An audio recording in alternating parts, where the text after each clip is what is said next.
Oh, that's blistering starts to a tennis match. The Shakespeare got it wrong. It wasn't King Lear. It's King Lear. LeBron James with no regard for human. Yuvraj Singh finishes things off on style. This is a News Laundry podcast, and you're listening to NL Playoffs. Hello and welcome to NL Playoffs. This is round 24, and today with me, I'm Aniket, by the way. So with me, I have two special guests. So we have our recurring guest for tennis, Abhijit, with us, and then we also have Ramaswamy. So Abhijit and Ramaswamy, can you please go ahead and introduce yourself? So I think I've laid it out that you're tennis buffs, but how are you associated with the sport? So if you could give a elevator pitch on what you both do for with your work at tennis. Hi guys, my name is Abhishek. I'm also a News Laundry subscriber. I also pay to keep news free. And this is my fourth time on this podcast. So thank you so much for inviting me back.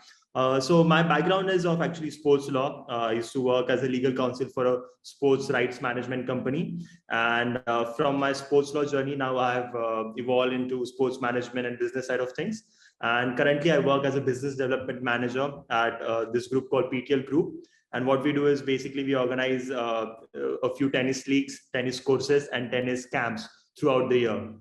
So yeah, that's about me. Rama, please go ahead. Hello, hi everyone. Rama here. Thanks again for having me on your podcast. So I'm currently working in Tennis Australia and based out of Melbourne. So I've been associated with tennis for the last 5 years, and I work in the sport management side of things. And my current role is specifically in the commercial and marketing team. And previous to sport, I've always been a sport enthusiast, but previous to sport, I was working in the aerospace sector. But when I was working there, I always had the urge to be involved with sports. So I decided to study sport management, and then somehow I ended up working at the tennis. So yeah, it's been a really interesting last 5 years and very enjoyable.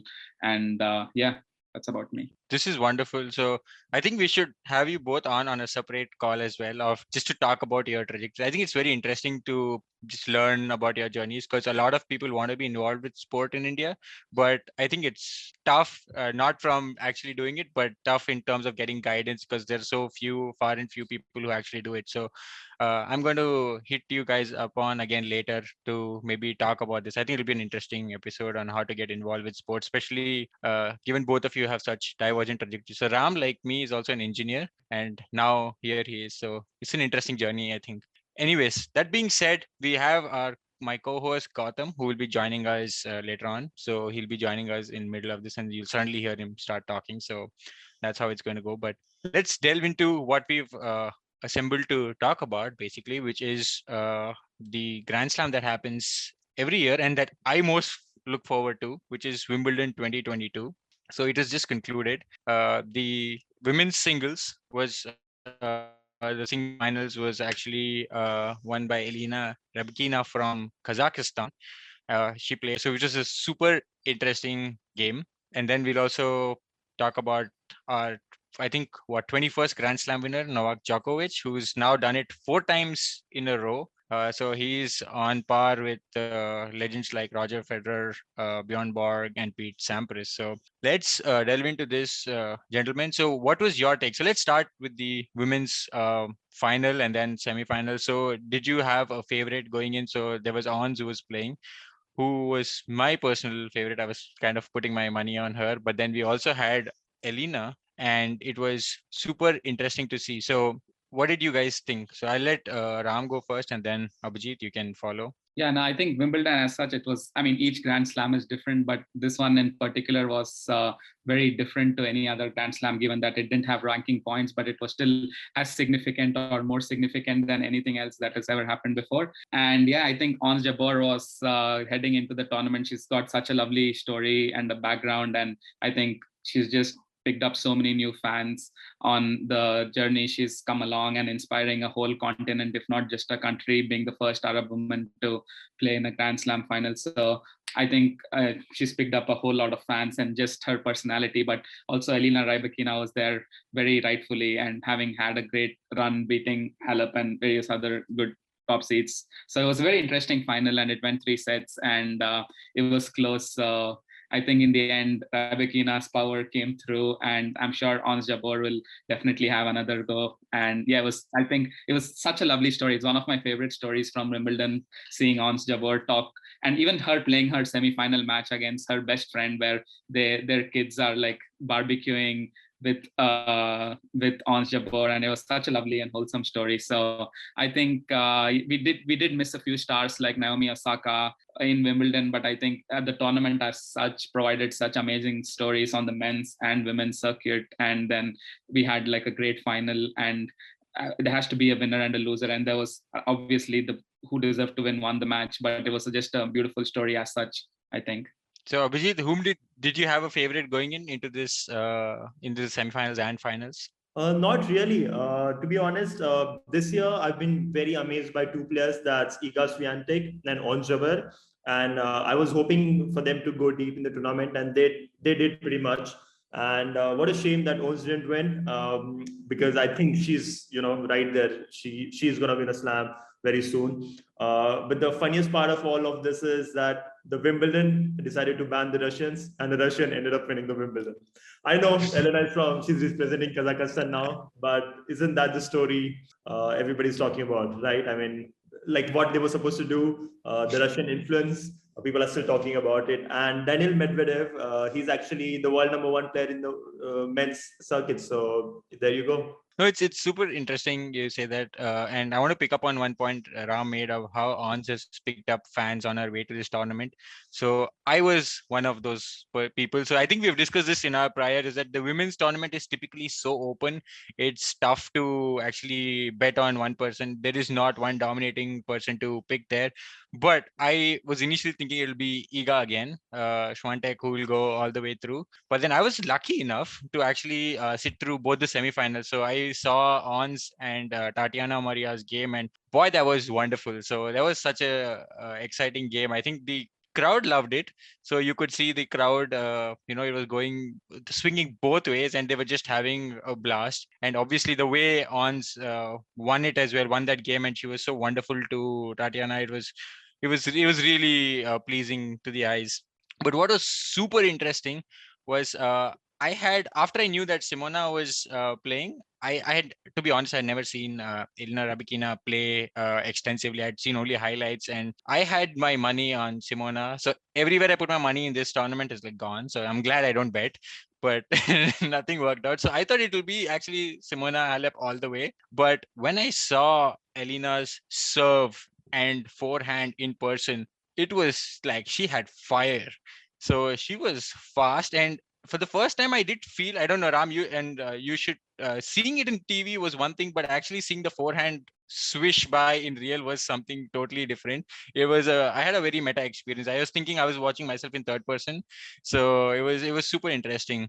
And so her serve and her game, where I think also Ons has a very different game compared to Elena, right? So she's more of the drop shot, whereas Elena is more of the powerful serve. So do you guys want to talk a little bit about what do you think, and because I did see the press match conference as well of how Elena actually and both Ons took it. And do you want to add anything on the game in general? Yeah, no, like you said, it's very different, a very different style of play itself. And Elena Rybakina is so powerful, but Ons Jabeur is very like tactical and tries to mix it up. Having won the first set, I thought she would like actually go through, but all congrats to Elena. She just played an amazing couple of sets after that. But yeah, it was really, really interesting to see how they matched up tactically and played each other. And like you also touched upon the post match presentation, and I was seeing the post match once they go off court, and then Rybakina, like she said that you want emotions, and she actually broke down.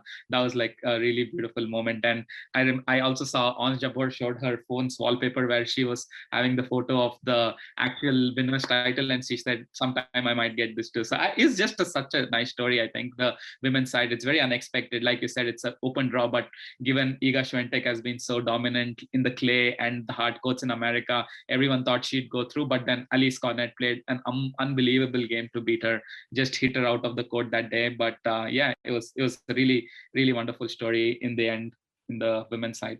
Actually, I have two things to say here.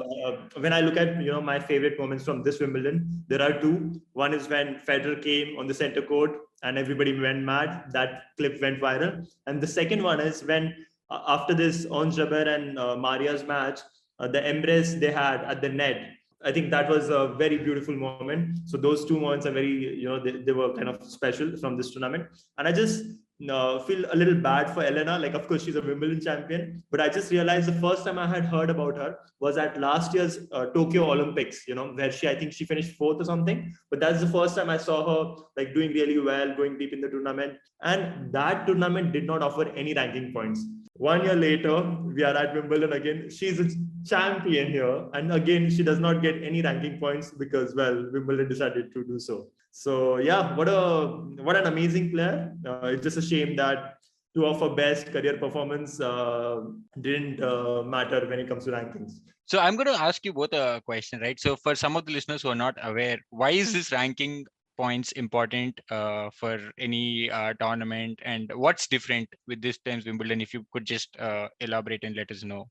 So yeah, each tournament, I think each tournament, depending on the circuit, on the level of the tournament itself, offers different ranking points. So it's 250, 500, 1000, this 1500, and then the Grand Slams which offer more than that. So it was the first time, I don't know when the last time, actually, I need to check if there was ever a Grand Slam which did not offer ranking points, but I can't think of it in my short memory. But this ATP and WTA decided that Wimbledon will not offer ranking points as a Grand Slam because they didn't let some of the players from Russia and Belarusia play the tournament. So they thought it might not be fair on those athletes because they had nothing to do with the current political situation. So yeah, so that ended up being the reason why they did not offer ranking points. So what happens when a tournament does not offer ranking points is, even if you win the tournament, you end up losing the points which you had accumulated previously. So Djokovic, for example, won the tournament last year and he won the tournament this year. And after Wimbledon, now he's ranked number 7 in the world,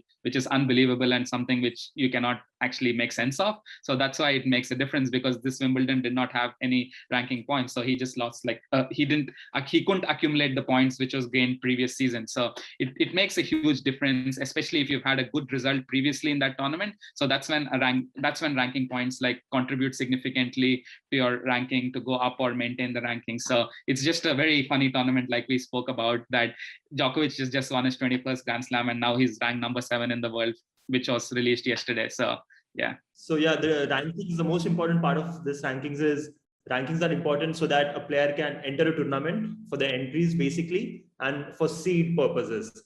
So depending on your ranking, the tournament will be easier or more difficult for you. So that's why the rankings are very important for a player to sustain a livelihood, for that matter. It's also the draws are based on your ranking or seeding, right? Seeding. So that helps you out. So essentially, this Wimbledon was all about glory of actually winning on the epic center court than actually about getting points and furthering your rankings in the circuit. And prize money. They offered a great prize. I think the most prize money they've ever offered. So not bad. You can't call it an exhibition event, really.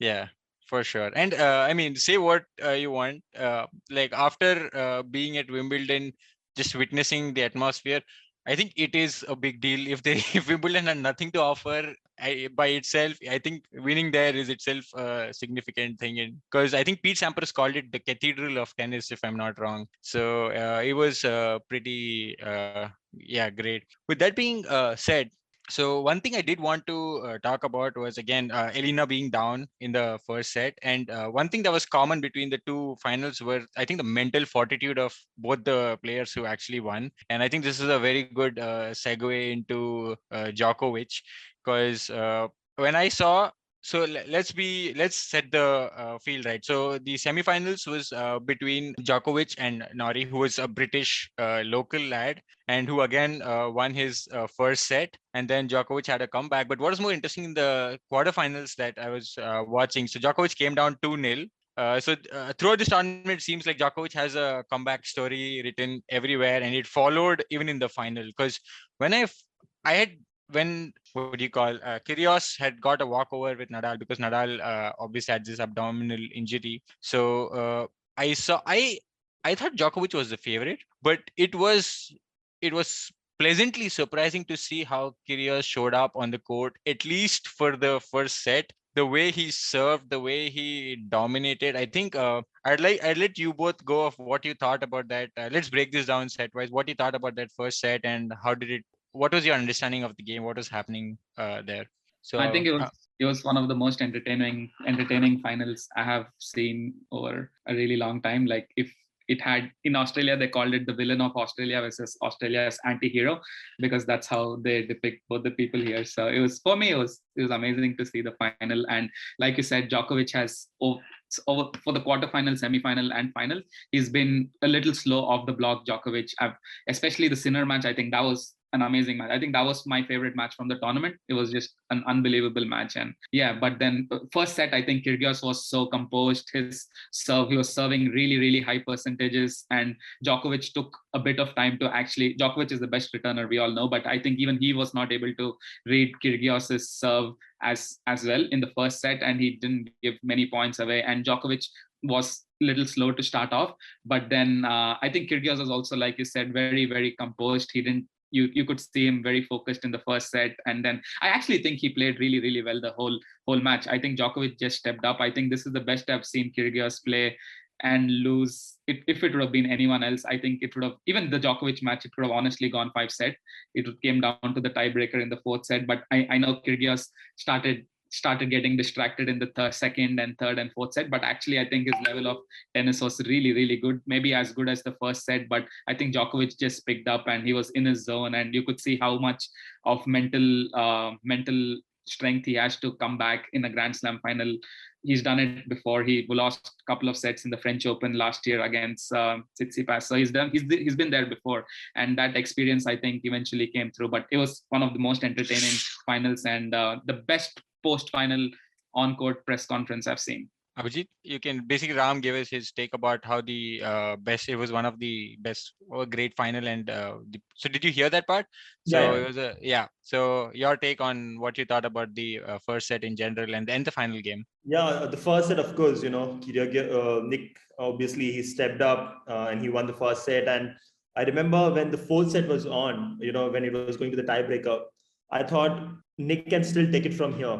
But then you started seeing how frustrated Nick Kyrgios was. And to add to Rama's point, about mental strength of Djokovic, we've discussed this on this podcast many times before, that Djokovic is mentally more superior than any other athlete in this world. Like, literally, the way he comes back from crisis situation is amazing. And this just reminds me of that book I had read, The Power of Now, which is Djokovic's favorite book. It just keeps going back to that, man. He's in the moment, he's on the court, he's present, he's going according to what he's planned. And on the other side, you see Kyrgios not in the moment at all. He's so frustrated, he's screaming at his box. And that was all the change, because everybody knows that Kyrgios is very talented and he can beat the best players in this world on his day. And that's why he has such a good winning records again, players from Djokovic to Tsitsipas to Zverev. But this small difference of mental strength is all that takes to be, a champion and a runner-up at Wimbledon. Yeah, and if correct me if I'm wrong, but I think going into this final, the head-to-head between Nick and Djokovic was, I think, favoring Nick, right? So he had won all the 4 sets that he had played against Djokovic going into this. Yeah, so going into this final, but yeah, what you said about the whole power of now and his mental game is very interesting, because you could see that he was in, and as Ram already mentioned, like, he was struggling. One of the best returners was actually struggling to get the ball through to the other side of the court, or actually sometimes even touch it. So there was no reading of that game. But one statistic that really surprised me was how his second serve return, the first error, and I think this clip went viral as well, was like 2 hours 21 minutes in, Djokovic makes the first error on returning the second serve, right? So, and Nick also talks to, I don't know whom he was talking to, the ref or he was talking to the ball boy, I don't remember, but that I found that clip there. So it also talks about how he can minimize his errors and just be in the moment, figure a way out to win, which was very interesting, because when I first saw I love Nick's personality. I think he brings something super interesting, especially in the Australian Open. I think he played the doubles as well. He's just so outspoken, and we'll also talk about him and Tsitsipas, which was an interesting press conference they both had. But with that being said, Djokovic is the king of actually figuring out. And my understanding of this is that what he does is just minimize his mistakes. I think he's a professional at grinding through. So absolute mental fortitude, just minimize your mistakes. And you could see as the game progressed, Kyrgios making more and more mistakes. I think towards the end, like you said, in the second set, he still had his serve, but when we were getting closer to the tiebreaker, that actually you could see that it was not the same serve that he started off with. And obviously, we spoke about his mental composure. But Ram, since Kyrgios is from Australia, have you followed him locally? Did you have do you have any interesting anecdotes about anything that you want to share about following his game or even the Australian Open and stuff? Because he's a crowd favorite. So I forget his doubles partner. They just had a blast last time in the Australian Open. Yes. So that was some final to watch. The doubles, they literally had the other opponents pull their hair out, and it was really interesting the way he interacts with the crowd. And I think he brings a lot of personality onto his tennis court. So there is just one Nick Kyrgios. There's no on field and off field, at least from what I don't know him off field, but from what you see. So you want to add anything to that? Do you have any interesting anecdotes? What was Australia like? Were they excited to have him in the final? Because he was supposed to play Nadal, but then it turned, fortunately for maybe Nick, but unfortunately for neutrals, it turned out to be a walkover. So what was he like? Is he loved down there, down under? How is it? So honestly, people at Tennis Australia were just very pleased because he's in the final. Because I think a couple of Aussies won the men's final as well, and Sam Stosur was at the mixed doubles final and she lost, and we had the men's singles final. So from Tennis Australia perspective, it was just like the dream Wimbledon that they could have asked for. But I think this is just from my perspective of living in Australia, I think people were confused whether to support Nick Kyrgios or not, because I think he's still a very polarizing figure. And I love him because he's brought new crowd to the sport and he's got the younger generation following the sport. And tennis has traditionally been followed by a slightly older demographic as such. So I think it's people like him are really, really amazing for the sport to just bring in some excitement and different brand of tennis and just we see a lot of this in football, but tennis has been like very traditional and bringing his brand of tennis and wearing a red cap on Wimbledon and getting a fine. I mean, he's just who he is. So I think I'm not sure. He's also very polarizing in Australia, but I think people do love him. I think he does lots of from what I've heard from people working in tennis here is like he's done a lot for the community and as such as itself, and it's just what you see on court is a different persona because of all the spotlight. It can make people act differently, but I think he has a lot of supporters here in Australia, and his overall appeal is only growing. And I think we did some analysis on just players in general who've been doing really well in terms of content on Australian Open and other Grand Slams, and just how their popularity has grown by their Instagram channels. And I think Nick is among the top 3, including like Rafa and Federer this year, which is just unbelievable considering he's ranked 40 in the world. So I think he's definitely really good for the sport. I would have been sad like if he won Wimbledon and he had retired like he said he might. That would have been a sad day, but I think he's definitely really good for the sport. And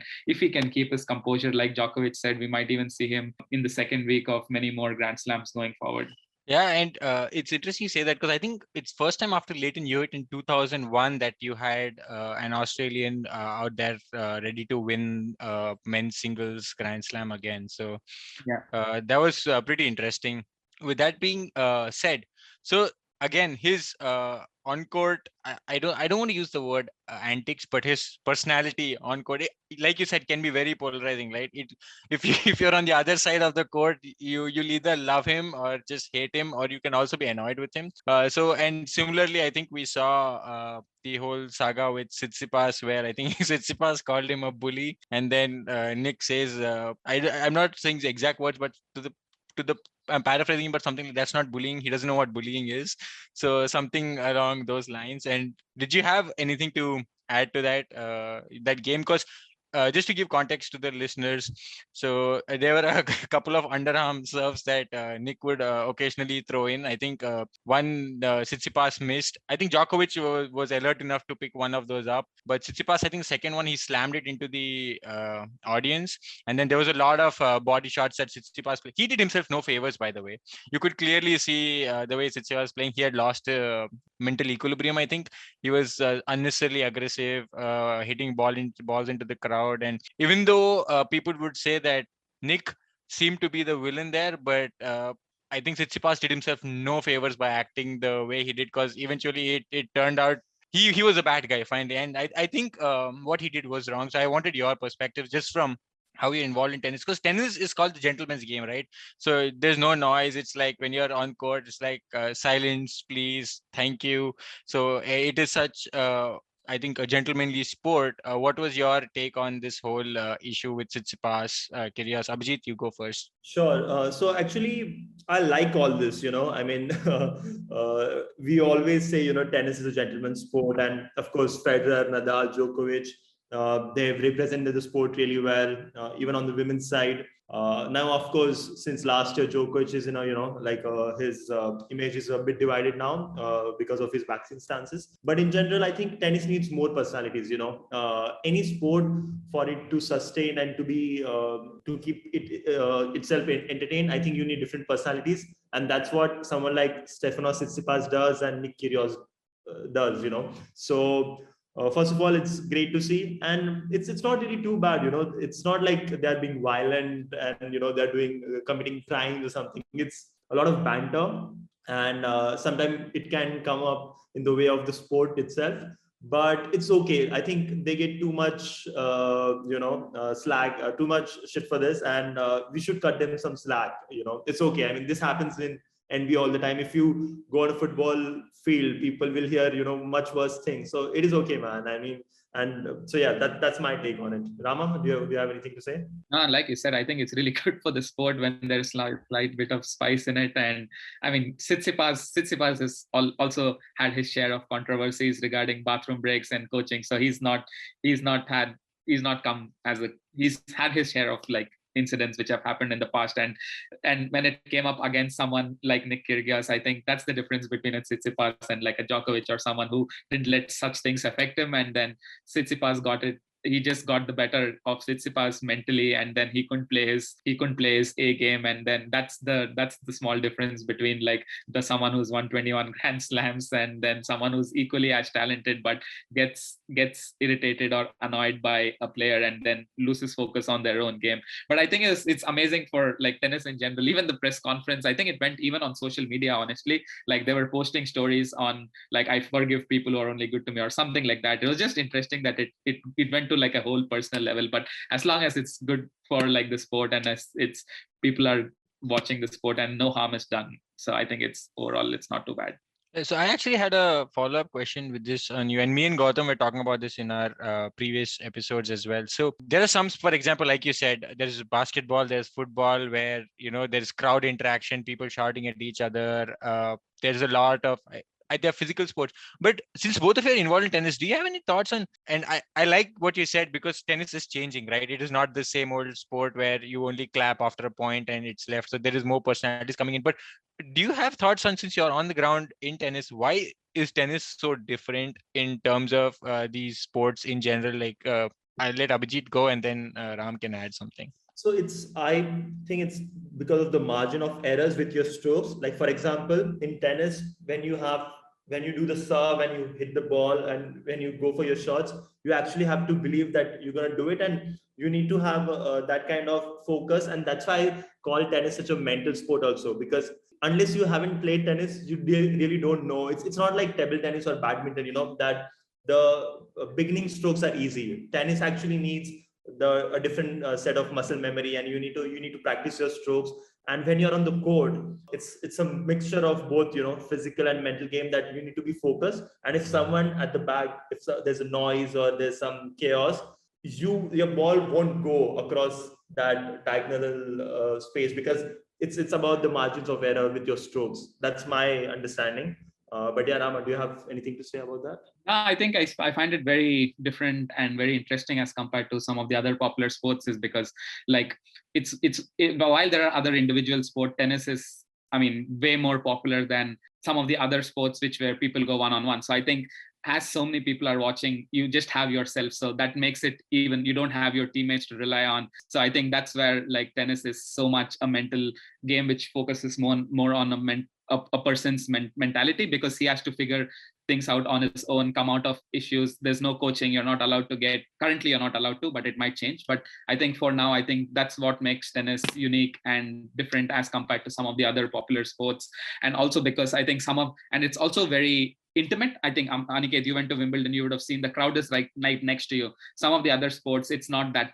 It's as there might be more people, but they're just not, like, you can't hear them passing a comment about you. So that's something I think very unique about tennis too, where while it's a stadium, it's very intimate, where you can actually hear what someone is saying about you, and that actually gets some tennis players get affected by that. So I think it's a couple of reasons, along with what Abhishek has added regarding the margins. I think it's very different as a competitive sport to some of the other popular sports like soccer or NBA or cricket in general. So yeah, it's interesting you say this, because I think Nick, even in the final, had issues with I think someone in the crowd. He pointed out, and he wanted that person taken out. He says she's 700 drinks down. I think that was the quote he used to talk to the umpire referee. But that's very interesting. So one thing I did, and I can't not talk about, was actually and because I went on the day was supposed to be the mixed doubles final. So the previous day I was really hoping that Sania Mirza actually makes it to the mixed doubles final. So any thoughts on, so I earlier this year she announced her retirement. So I think I don't know, as of now, as things go, I think end of this year this would be her final year on tour. So I just wanted to take a couple of minutes and talk about Sania. We've already spoken, because she's not new to Wimbledon. She's been here, won it before in both doubles, mixed doubles and doubles. So just wanted to talk about that in general. Like, have you guys followed her tour this year at Wimbledon? So Abhijit, you want to go first? Sure. Just to correct you there, she's won women's doubles, but she's never won mixed doubles at Wimbledon. Right. Oh, Yeah. I think it was Pace and Hengis who That's correct. won. Yeah. Okay. Yeah. My bad. Yep. Yeah, but amazing. Sania's still at this age, she's reaching semifinals. She's going so deep in the tournaments. So that's amazing. And I'm hoping next US Open is her last Grand Slam event of her life. And I hope, she can lift the trophy there. We were all amazed at Indian Tennis Delhi that Sania has reached the semifinals, and we were hoping that, she makes it through. But yeah, unfortunately, they were playing a pair who've been also playing very well as a pair in mixed doubles. So yeah, bad luck there. But I'm sure the US Open, maybe we should hope even for something big for Sania. I must add, I was also hoping that she gets through the finals, because I wanted to see an Indian on court. The only time I'm in Wimbledon, it would have been the perfect way to be there, but well, it was not meant to be. So Ram, any thoughts on Sania in general, like her game so far, and just share your thoughts. No, I think it's unbelievable how much she's done for Indian tennis since she came on tour, and over the last few years she's been so consistent on the double side. I remember actually a couple of years ago I saw her match I think it was like a mixed doubles match in Melbourne, and there was like people flying the Indian flag and supporting her, and I saw even Leander Pace, not in the same match but later. So it's just so nice to see people from your country doing well on the Grand Slam stage, and it makes you feel really good. So yeah, it was one of my highlights a couple of years ago, seeing Sania and also Pace at the AO. Yeah, and the fact that you say this, so I was actively seeking out to see if I could find Indian athletes, and I actually managed to catch the under 16 girls or women, I'm not sure how you call it, but under 16 round robin. So Aishwarya Jadhav was playing, I think, Andrea Sor from Romania. So I think it was on court number 7 or something, and I was just strolling around. So I saw one of the sets. Unfortunately, she lost, but I must tell you that seeing such young people play only makes me feel proud about having representation of India in the Wimbledon, because we have the population, we have the people. It's about finding a way to make it to the top, and it will come, I think, in time. Yeah, so let's talk F1, the race that happened at the Austrian Grand Prix at the Red Bull Arena. So we had qualifiers, and this was a sprint race as well. So I think Max won the sprint race, right? So Max was P1 in the sprint race, Charles P2, and Sainz P3, and it went so on in the final race. So Lippy, did you catch the final? What am I saying? Final, the feature race for the Austrian GP at the Red Bull Arena. I did. I did watch the sprint also and the qualifying also, and it was quite interesting. I mean, before that also Silverstone was there, which was I think the most happening race this season. I mean, the whole accident that happened, and Carlos's first win in Formula One after his 150 races. So it was, I guess, and so much of controversy with Charles not being able to pit. So that was there. But I think Austria was really amazing. I mean, again, because I'm a Charles fan, so I guess it was nice because he won. And it was nice to see him back after a long time. And I do feel that Ferrari could have been first and second both, because they had the pace this time compared to Red Bull. So I think, and it would have made a little bit more difference in the whole world championship between Charles and Max's points, because then he would not have been on second. So yeah, Right. that was there. What I'm really confused about is, like, in the sprint, when I saw, because when you saw the race, you could easily see that Ferrari had the pace, right? Like, it was very easy for Charles to take over Max. I really I don't know why it did not happen in the sprint though. It's really confusing for me though. That's very interesting. So Ram, do you have thoughts on No, I that in actually general? didn't see the sprint. I just caught the race, and yeah, it was like Lippy said. I think Ferrari were on course for 1-2 until Carlos Sainz's car gave up. But then it was good to see. It was good to see Leclerc win, and I'm a big Hamilton fan. And having seen him crash a couple of days earlier, it was really, really good to see him make a comeback. And I think 2 podiums in a row now. So I think three, yeah. So no, it's a very it's very promising as a Mercedes fan too. So I was very happy. Oh, nice. It's good to know you're a Mercedes fan, because now he also has Mr. Consistency as his teammate. So it's going to be very interesting. I think Lewis is, and I have no doubts, when Lewis is pushed, he comes out winning. So he's he's another insane, like we said, mental fortitude. He's relentless. But it was very interesting to see Charles win. I say interesting because I like Charles Leclerc. I think he's future world champion material in the right car. And now I'm starting to add the right team, because it seems like Ferrari gets all its strategy calls wrong almost every time. So it's just a thing that they like doing. But yeah, Lippy said, right, was I think Charles in the Silverstone was not allowed to pit. They messed up the strategy, and then they gave up what would have been some wonderful points in both constructors and world championship points. But nevertheless, I think somehow Charles, with a finely broken car, so I think he had a throttle issue at the end in the final, I think 4 laps or something. Yeah. And he had throttle issues, and somehow you could hear him on the radio actually go crazy. And he said, I think we'll play that radio audio here, which basically says that he's like, oh, I was so scared that I will lose it, and turn 3 and 4 were disastrous. You cannot imagine what I'm doing with the pedal. It's a mess. So sometimes it's not coming back to 0%. Oh, I can feel it, mate. Charles Leclerc has sailed through it all. He sees the checkered flag, and for the first time, other than when he's on pole, he takes victory. Charles Leclerc wins the Austrian Grand Prix, and Max Verstappen, after taking maximum points in the sprint yesterday, settles for second place. And P1! Yes, sir! Yes! Oh, yes, come on! Oh my God! I was scared. I was really scared. Yes! Amazing job. No, so that way I always admire Red Bull. I feel they're like a complete team, even though, well, I think Max is a phenomenal driver. He's just he's what you call very aggressive. That's his personality. But I think Red Bull as a team throws everything. They get 90% of the thing right. Even last year's championship with I have objection to how they won it. Ram, maybe bad memories, but with how they won it. But if you put everything together, they threw in the spanner every time. And for that miracle to happen, they had got so many strategy calls correct, right from Checo helping Max with a toe in the qualifiers to all the way pitting when the safety car was out to give a maximum ability to roll the dice. And obviously we all know how that went. But Red Bull, that way I'm envious of them, is they're such a perfect team in terms of strategy. They get these calls. Their pits are always like the 2.5, 2.7 second margin. Whereas Ferrari is one of those teams like they can swing either ways. One day they're phenomenal, another way in Gunter Steiner's words, they look like a bunch of wankers. So it's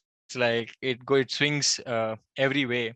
But with that being said, are you guys excited about this Formula One season? What do you think? I mean, we don't make predictions, but what do you want to happen? I won't say what do you think will happen, but what Ram, what would you? I'll let Ram and Lippy go. So Ram, what do you think? What do you want to happen this season? Yeah, so I think in the start of the season, it was pretty clear Mercedes not going to challenge for the top spot this year. But I thought Ferrari, if they didn't get their calls right, yeah, especially the first 3 races, I think, like you said, Red Bull has been so consistent. They hardly make any mistakes. But I think Verstappen had an issue with his car 2 of the first 3 races. So, but since then they've been flawless. So I still think it could be a good race to the finish, but having just come halfway through it, I think Verstappen's looking really good, and hoping Ferrari don't make too many mistakes or don't have engine issues. But I'm hoping also Mercedes has a strong finish in the end and get some of their vibrating car thing right, so that it picked up a bit of speed going to the second half of the season. Yeah, they've been struggling with this whole purposing thing, right? So it's like a basketball that they're driving. It goes up and down. But please do tell our listeners. So I believe you were at the Australian Grand Prix this year. So how was your experience in general? What did you take away? Is that right? Were you at the? Yeah. Did you? Oh, nice. So how was the whole experience? What was it like? And Yeah, what got you there? Yeah. So I've always been, I've loved watching F1 and actually going to the race in general, because there's something about the sound of the cars. I know it's not as powerful as the 70s or 80s when the cars were like mean machines, but it's still pretty good. And seeing them just fly through, I think it's a very enjoyable view. And it came to Melbourne after 2 years because of COVID and everything, so it didn't happen over the last 2 years. And actually this year in Melbourne, it's a street circuit in Albert Park, so it had more than 400,000 people across the 3 days. So it was absolutely packed. And it was like, having been at the AO for so many years, I can say that it was like peak. It was as much or more than the number of people who you see at the tennis. So it was this year, because it was coming back after 2 years, it was a very, very enjoyable experience. And the race itself is also pretty good. So yeah, F1's a beautiful watch, and especially the Melbourne, watching it at Melbourne around Albert Park, I think it's a really beautiful circuit to go watch the race as well. So yeah, I love it. That's nice. I think even Ricardo was the local favorite, came 6th, I think, this year, right? So it was not a bad race for him, because typically Australian Grand Prix, Australian Grand Prix doesn't end well for him for the past couple of years. He's had some really bad results at the Australian Grand Prix. Yeah. He's crashed in the first circuit. He's like had engine issues, but it was good to see him finish the race. That's nice. So Lippy, any takes on what's happening? So Charles clearly seems to be winning races, but do you have any hot takes on what you want to happen this season? Yeah, I mean, of course, when it comes to winning, I would want Charles to win the championship, and it's not a lot of points to cover also. So, I mean, bigger gaps have been covered in F1 earlier. So that, and but other than that, I would really like to see Mick Schumacher getting more points, because I've been impressed with him in last 2 races. He has done quite well actually, and Right. yeah, and I mean the way he was defending his position with Lewis, it was great actually. And also, and of course I would want even Russell to end up on a good position, because he has been doing, I mean, the only race which was not good for him was the one which he was not allowed to compete in, that was Silverstone. And other than that, he has been doing really well. So I would really like to see him also. And I mean, other than just, I mean, of course you have your favorites, but I think this year a lot of drivers have been really good. I mean, I have been very impressed with Checo's race also, even with starting at 19 and 20 and then coming and taking the podium. Yep. It was great watching him on the podium. So, and I hope Mick Schumacher really drives the way he's driving right now. I mean, we were even joking about it. Like it looked like he swapped places with his father. Like I mean, he looks like his father very much. So it was great seeing him drive like that. It was quite interesting. Yeah, and he seems to be on after his first points, I think earlier. He got in Silverstone, so he seems to have a Yeah. spring in his step, which is Hmm. super interesting. And I think if Mercedes get their stuff aligned, it's going to be a good 3 horse race. At one point, it'll be difficult to really call which team actually wins. Obviously, the World Championship, the Constructors' Championship seems to be heading Red Bull's direction, but it'll be interesting drivers championship because Ferrari have a lot of reliability issues. As you can see, their cars end up in flame as Yeah. they did in the previous option, but it'll be nice to see Mercedes step up, and it'll be super interesting and exciting. Yeah, I think But I mean it's nice to see them. I wouldn't say making a comeback, but it's nice like now they are working better with the cars. So, yeah, but I and I think mean, Toto did mention that they have already started focusing on next year's car already. So, yeah, and I'm not surprised. I mean, they're like 7-time world champions, mm, so they know how to do it. They just got to get it done. So yeah, you never bet against Mercedes and Lewis Hamilton. Like it's tough to win that bet. But yeah, with that being said, so let's give our listeners some recommendations to enrich their lives. So Abhijit, do you have any recommendations that you would like to give? Sure. Now, as you mentioned, you saw Aishwarya at Wimbledon. I wanted to plug one article. Actually, it's an interview that I took of this young kid called Rushil Khosla. He is one of India's best juniors. He just recently helped us win the Junior Davis Cup. And he also got a silver medal for Uttar Pradesh at the Khelo India Games. So I did an interview with him for Indian Tennis Delhi. So I will send that link. I think he's the reason I think the future of Indian tennis is bright. So I would like you guys to check that out. And another Superb. recommendation I have is Mr. Nelson Mandela. He had this speech called "Sport Has the Power to Change the World." This was back in 2000 at the inaugural Lawrence World Sports Awards. So I hope everybody, checks out that video or reads the transcript of that speech. I think it's one of the most inspirational sports speeches I've ever heard. So yeah, those are two my recommendations. Ram, do you want to recommend anything for our listeners? Yeah, sure. I think just working, I think like you mentioned, I think it's always nice to see India doing well on the world stage, and we have the athletes, we have the population. I think definitely that's coming forward. And what some of my takeaways, having lived in Australia and worked in the sports industry for the last few years, I think they invest quite a lot on the grassroots level as such. And the parents are very encouraging of their children to take part, not just in competitive sport, but just in an active lifestyle, so that they mentally and physically develop their personality. I think that's something we can definitely encourage going forward in India more. I think it's already started. I was there recently and I was so happy to see like people like taking up different types of sport. So I think that's something which is definitely changing. But I think just living here, I think that's my takeaways on how sport has developed here. It's from the grassroots level, and right from young age, people just allowing their kids to play sport just to enjoy it. That's when you become actually good at it, and then you take it up going forward. So I think that's just my takeaway. Oh, it's actually very interesting you say that, because we had on our previous podcast we had Baichang Bhutia, and he said the same thing. So he said that we should not aim to build stadiums, but build grounds at the local level. And his recommendation was exactly what he said. I recommend you go play sport, because even if you're not doing it at a professional level, and you actually get to learn a lot just from sport, like the whole team spirit. And I think that's pretty awesome, because me and Ram, we know each other only through sport. Like it's a funny world. Sport actually joins some of my best friends I have made, is even though I played no notion of professional sport, but I think you make some of the best people. You learn to work in a team in sport. So yeah, no, that's pretty cool.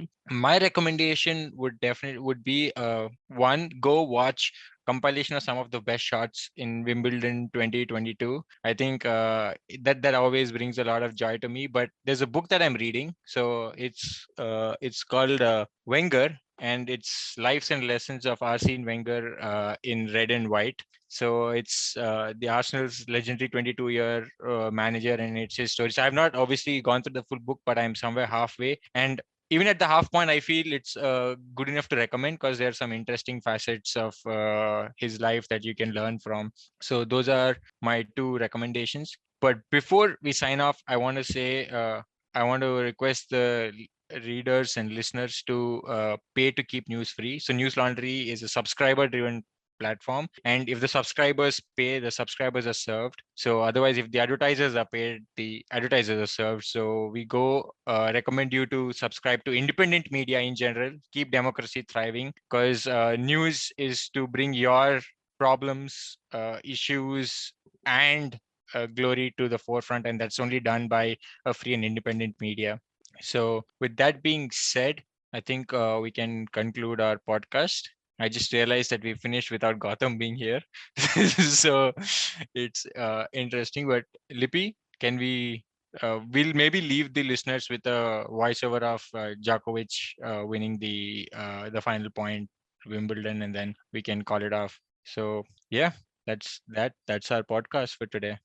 And Abhijit, I believe you have to leave too. Yeah, guys, So, sorry. But thank you so much, guys, for having me. Aniket, pleasure. No worries. And Ramas, nice to meet you. I hope to see you guys in person, hopefully soon. I don't know when, where, but I hope that happens. So, yeah, the universe. I've realized universe has a funny way of making things happen. So hopefully we all meet sometime in person, in flesh. Yeah.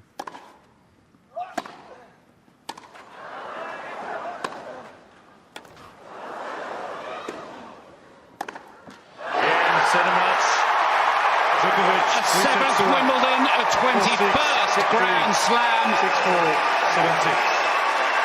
for this superstar player.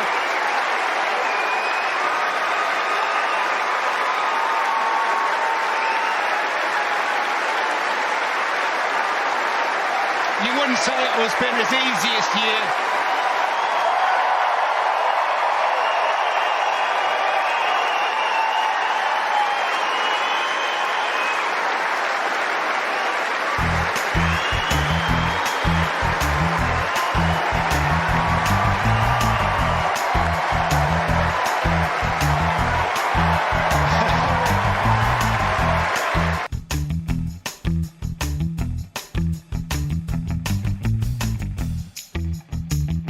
All the News Laundry podcasts are available on Stitcher, iTunes, and any other podcast platform.